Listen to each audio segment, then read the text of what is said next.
First of all, there are a few things I want to say that I want to thank Cam. There would be no school, the Door School of Sustainability, without SCAM leadership, who was a transition team, and got us here where we are through the pandemic, while also doing the job of the Dean of Research. So thank you, Cam, for doing so.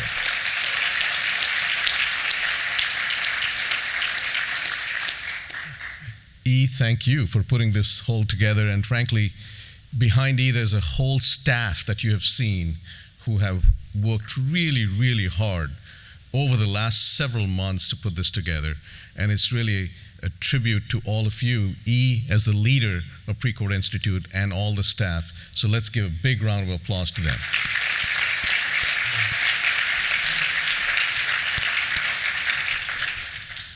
Now, what did we hear?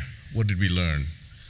These events are educational. We are an educational institution. As was pointed out by our just amazing faculty out here, we are learning. And we are learning from you as much as you may be learning from us. But what did we learn?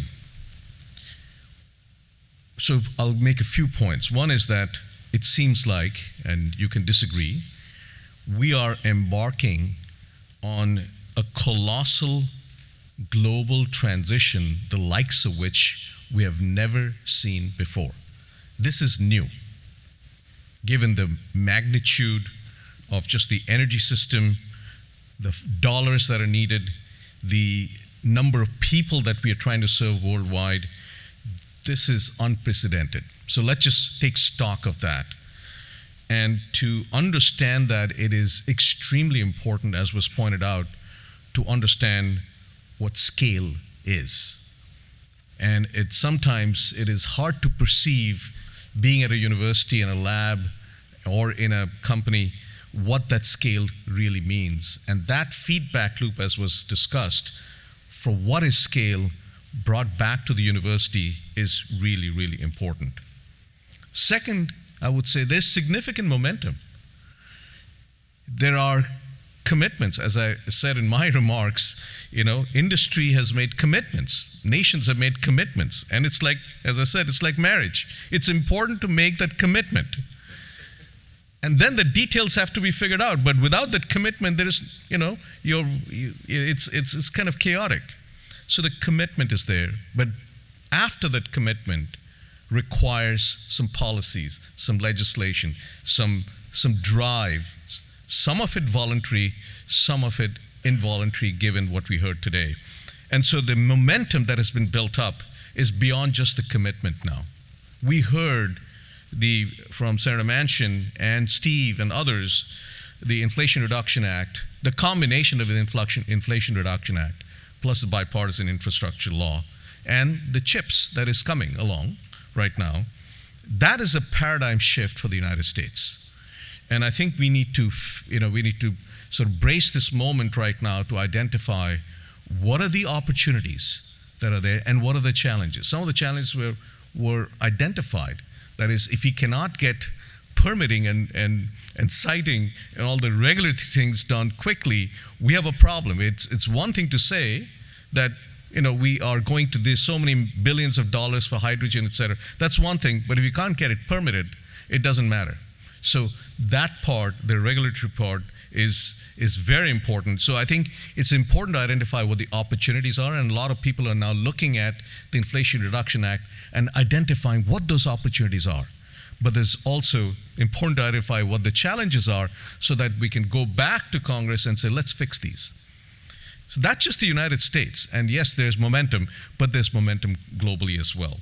So it's very important to embrace that moment right now in history and say that we can do some things faster than what we had, because we have been waiting for some of us who have been at this for a while, we've been waiting for this moment for a long time, and it's here.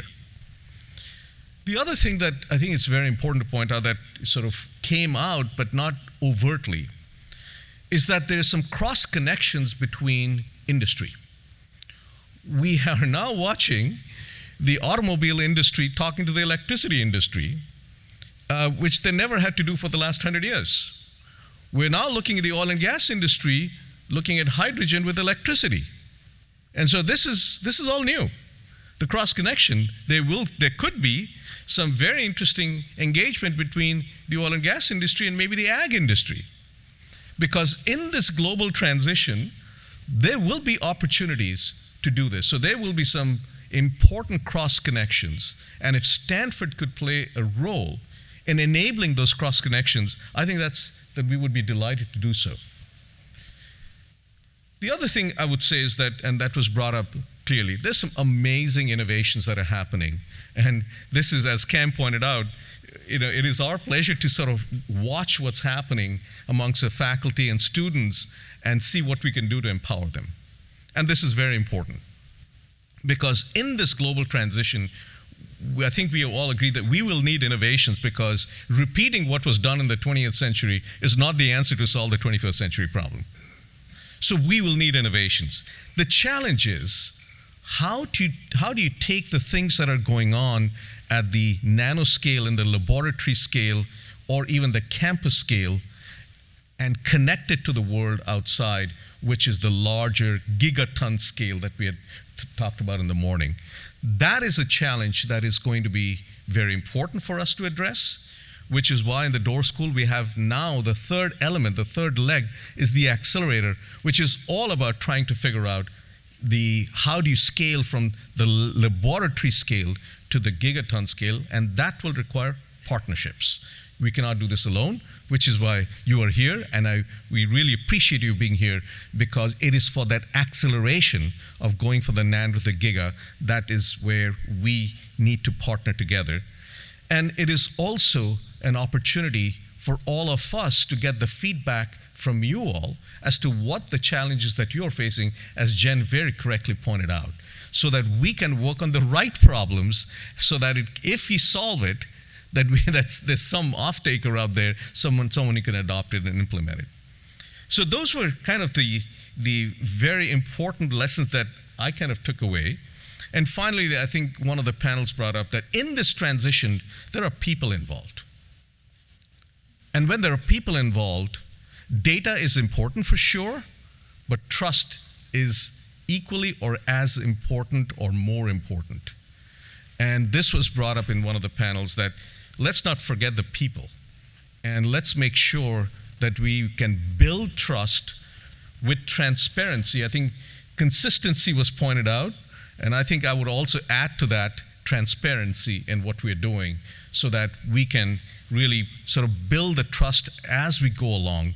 Because this is not, as John Doerr in our opening remarks pointed out when the school was open, this is not just a green kumbaya. This is going to be hard. And I think we need to embrace that and make sure that as we go along, that trust is not lost. And finally, I would say, given the font size of that computer, it kind of, the age group was differentiated. The younger people could read, and maybe the older people who had difficulty in reading. That was one of the takeaways I took away from this.